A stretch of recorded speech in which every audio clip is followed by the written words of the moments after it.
Hello, Namaskar and a very good afternoon to all the viewers watching our session out there. This is Simran Singh and you are watching this particular session that is running on PMeVIDYA channel number 9. Well, we have different mediums through which you can connect with us. And one of them, as you all know, it is our YouTube channel. That's ncertofficial. So it's around 12 noon on your watch, and you know that from Monday to Fridays.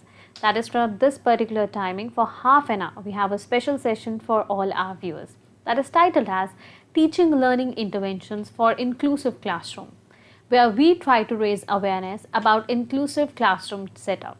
So here we bring you different topics, the diverse needs of the students are catered in this particular session. So for another half an hour, we have a session of English for all class 9th students. And you know what we are going to discuss today? Well, it sounds pretty interesting because the topic is a truly beautiful mind. Now, how the mind turns out to be truly beautiful, we'll get to know more in this conversation from our two experts who have connected with us. So, allow me to introduce them with all our viewers. In the conversation, we have with us Mr. Sharvdat Anand sir. Namaskar, sir. Thank you so much. Very warm welcome in the session. Sir is currently serving as Assistant Professor in Special Education from Manav Rachna University. Then along with me, the screen is being shared by the Sign Language Interpreter, Mr. Dev Malik. Namaskar. We welcome you in the session with open arms, and Devji will be interpreting the entire session for all our viewers so that you can understand it in a better manner. And all those different mediums that you can connect with us or through which you can connect with us are right there on your screen. There's a contact number. You may give us a call at 8800440559, and also a specific mail ID for class 9th students is dth.class9@ciet.nic.in. So viewers from any other classes, if you have connected with us and you are enjoying this session and you have any queries, any doubts in your mind, then feel free to write down to us in the comment section of NCRT Official. So let's begin our conversation. So Mr. Anand, in the first place, I would request you to please apprise our viewers, like being a special educator, how are we going to address this particular topic to all our viewers? That is when we talk in an inclusive classroom setup. So this very title that talks about a truly beautiful mind, how is it going to cater the needs of everyone? Yes, actually, as you started the session, you said the title, A Truly Beautiful Mind. So the title itself also suggests that it is talking about someone's intelligence. Yeah. So now when we talk about intelligence, or when we talk about great personalities, the chapter is also about one such great personality which we all know. That is Mr. Albert Einstein.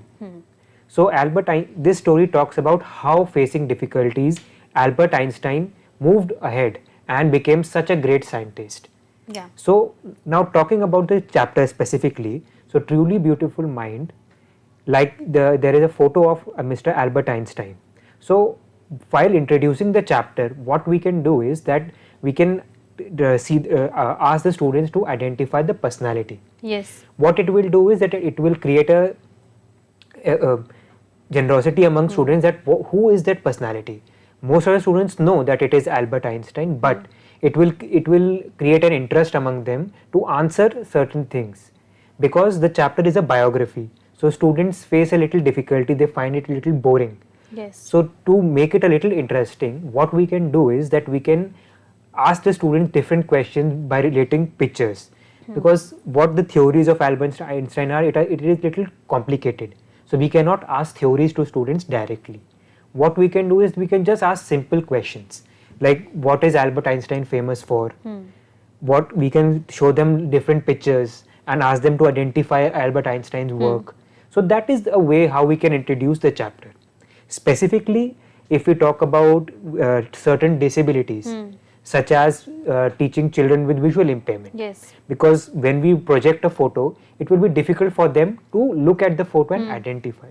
So what we can do is that under the photo, we can write his name and it can be engraved so that it will become a braille. Yeah. So when they will touch it, they will get to know that it is a name of Albert Einstein. So that way we can introduce what the photo is trying to say. So now coming towards the chapter, it is like I explained, it is about Albert Einstein. As we all know, Albert Einstein was a great scientist, and the title itself suggests a truly beautiful mind. That is, it refers to Albert Einstein's mind. This is a short biography of where some of his qualities have been highlighted, because it is a very vast life of Albert Einstein that we talk about. Here in this particular chapter, the writer has tried to identify some of his qualities which can help the children to overcome their inabilities or the things which they can overcome to become great in their life. So that is why basically the writer has tried to identify things which made Albert Einstein what he is today. Despite having so much difficulties in his life, being disabled, he came out with this after his disabilities and became such a great scientist. So the title, A Truly Beautiful Mind, makes one wonder that how can a scientist's mind be beautiful? So this line the writer has used. Why? Because he's trying to suggest that when we hear the word scientist, so scientists make things which are more or less which are causing destruction or like things like that. So he's trying to make the students wonder, how can a scientist's mind be beautiful? Because when we use the term beautiful, it is generally used for poets. And also for the physical beauty, the physical appearance of a person. So how can mind be beautiful? That is what the writer is trying to tell, that we try to teach the student that mind can be beautiful also. Just the person needs to identify. That is why it is so, because in this lesson we come across another aspect of Einstein. Because nowadays whenever we talk about Albert Einstein, his theories are only talked about. His theory about atoms, the atom bomb, it is only talked about that. But in this chapter, the writer has tried to touch different aspects of his life which have not been spoken about. So इसीलिए जो writer है, he is trying to tell the students that there are many aspects of a person's life.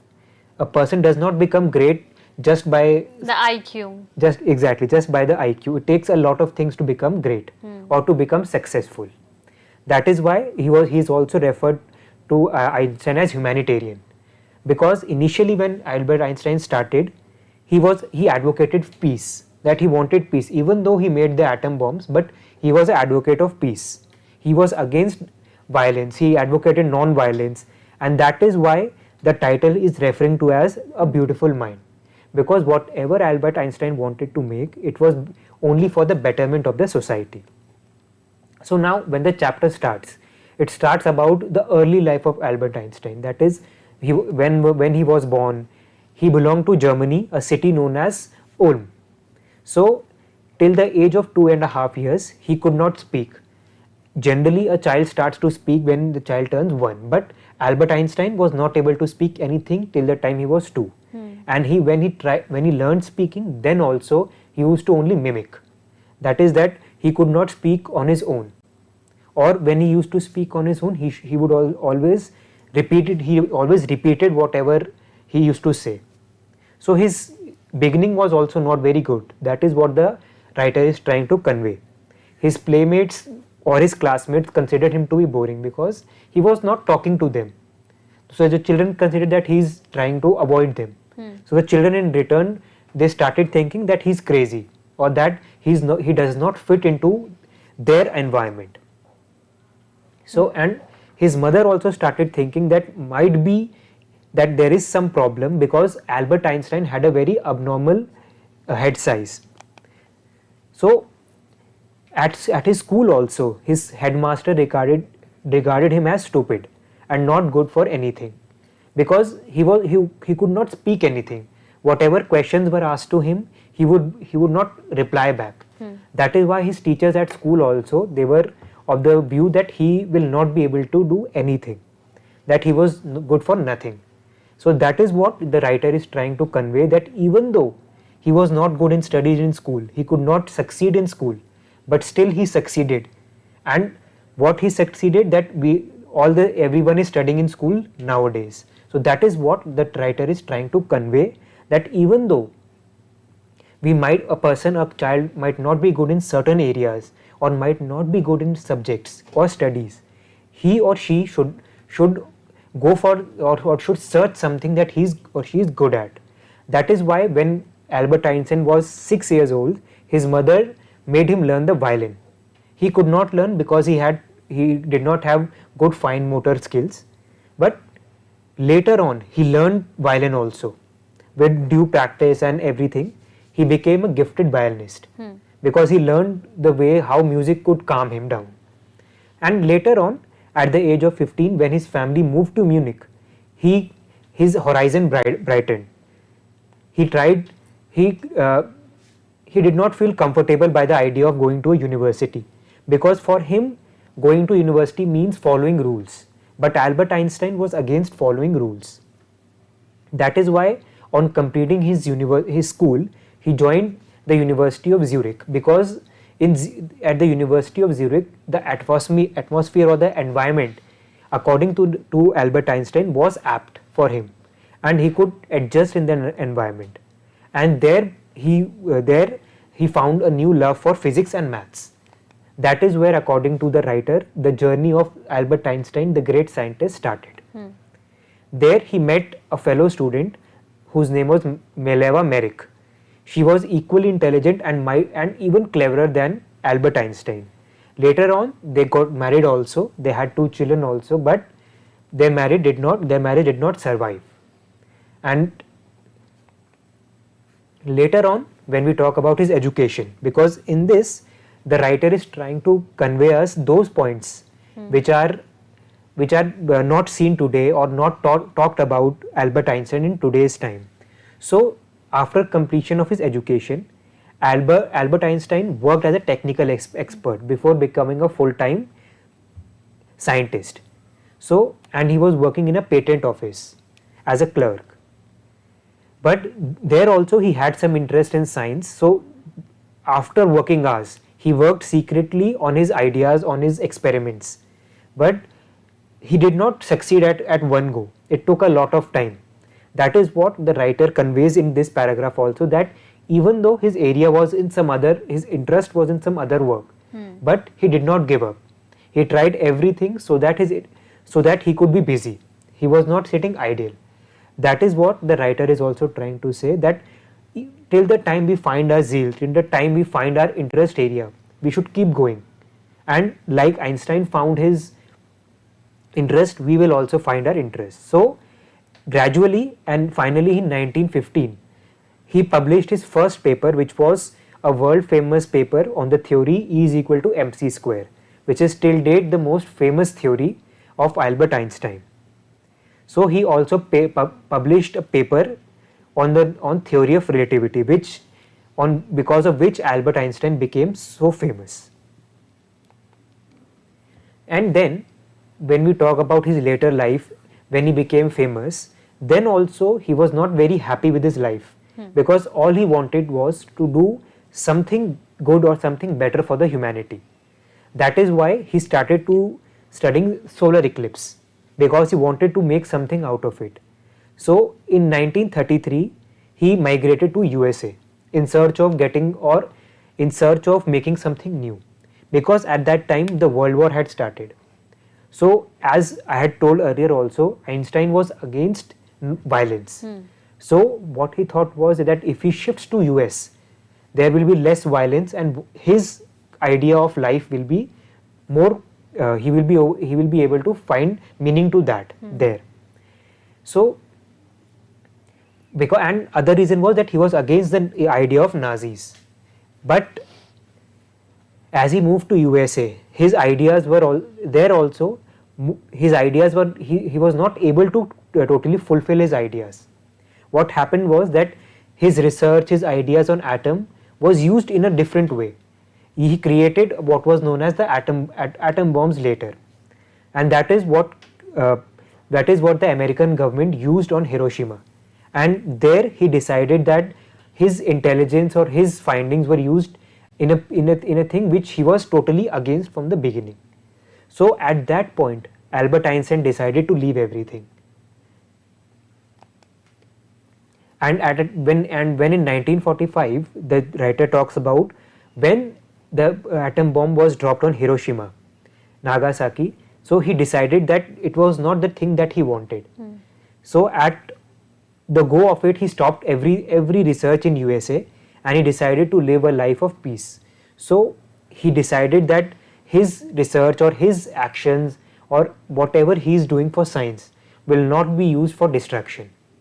That is why in the later life we see that Albert Einstein did not make any significant things in the field of science, because what he thought was that science was being used for violence and he was entirely against violence. That is what we seen in his later days. He was in political advocating and he advocated peace and democracy. At every UN meeting, at every meeting, he was trying to advocate peace only. So what in all the writer is trying to tell us that even though a person as famous as Albert Einstein, but he was also lacking something because he did not get what he wanted. So when he did not get what he wanted, he was feeling very incomplete. So that incompletion led to him feeling that there is something that he still wants to achieve. Of course. So this was a brief description, or we could say a biography on the life of Albert Einstein. So when we talk of an inclusive classroom scenario, we have children with special needs, diverse learners, and they have different needs that we need to cater to. So in order to express or explain a chapter like this, that is a biography of a person, how can we ensure that each and every learner of our classroom understands it properly? See, biographies generally are very confusing for children. Yeah. And when we talk about children with special needs, there they face difficulty because it is reality which has happened in someone's life. So first of all, what we need to do is we need to explain the meaning of biography to the students. And when we are explaining biography, we need to explain them what is the difference between an autobiography and a biography. There we can make them understand what the difference is. Because when the children will understand what biography is or what autobiography is, then they will be able to gather interest in listening to what the teacher is trying to say.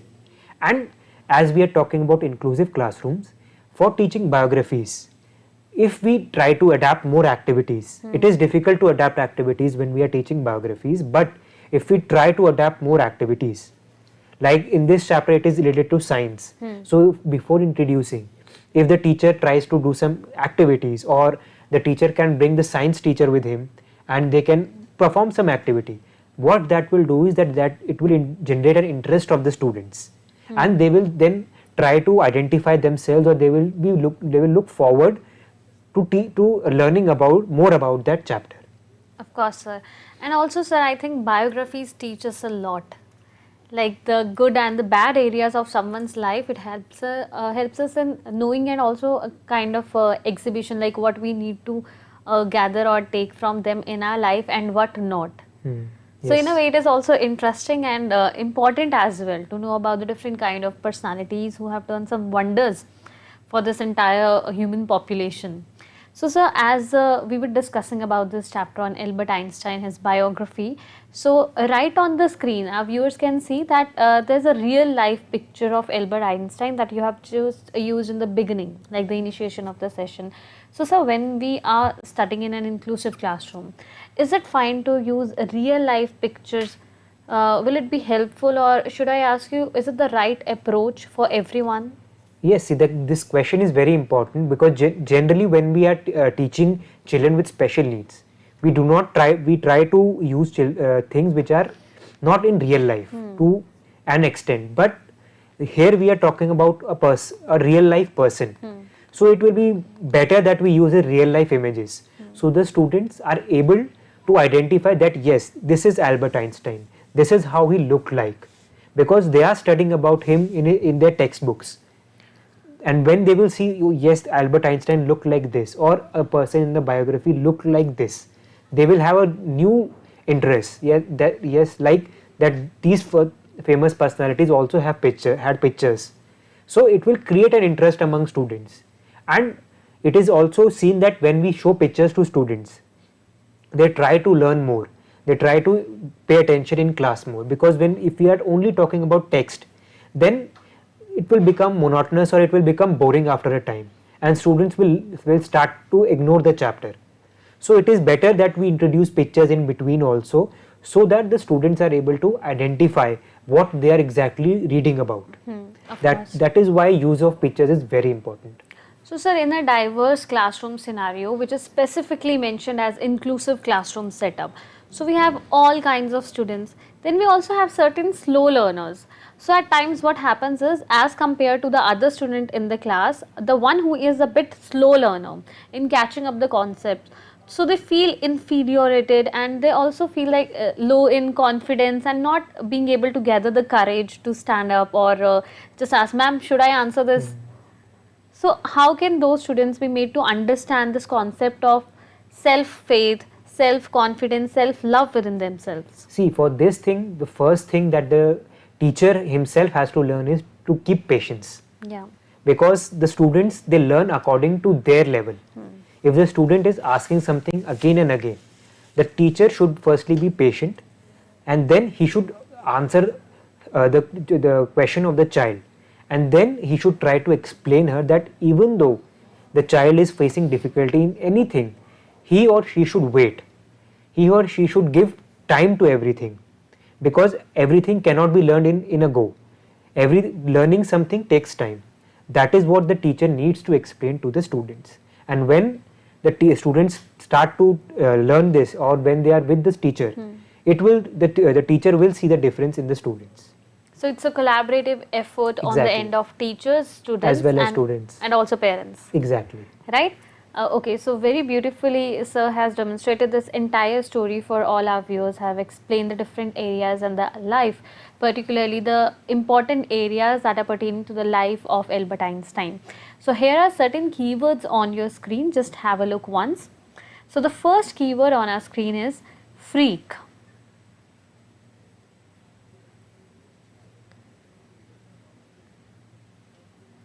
Regimentation.